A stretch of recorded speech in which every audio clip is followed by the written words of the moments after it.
আমাৰ ৩৬ যোৰা এতিয়ালৈকে আমাৰ বিয়াৰ কৰা হৈছে আৰু তেখেতসকলক যেনেদৰে আমাৰ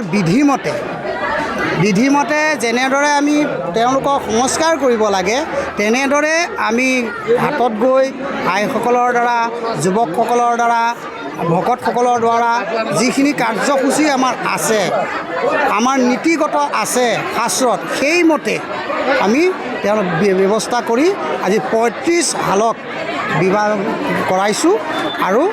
সংস্কাৰ কৰোৱা হৈছে। আপোনাৰ সমূহীয়াভাৱে সংস্কাৰ যিটো আমাৰ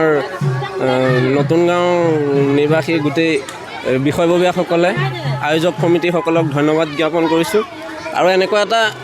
হেৰি পাবলৈ পাই আমি নিশ্চয় সুখী হৈছোঁ কাৰণ এইটো এটা ভাগ্য লাগিব সৌভাগ্য হ'ব লাগিব এনেকৈ সমূহীয়া হিচাপে বিবাহ প্ৰথাত আবদ্ধ হ'বলৈ পাই মই নিশ্চয় আনন্দিত হৈছোঁ।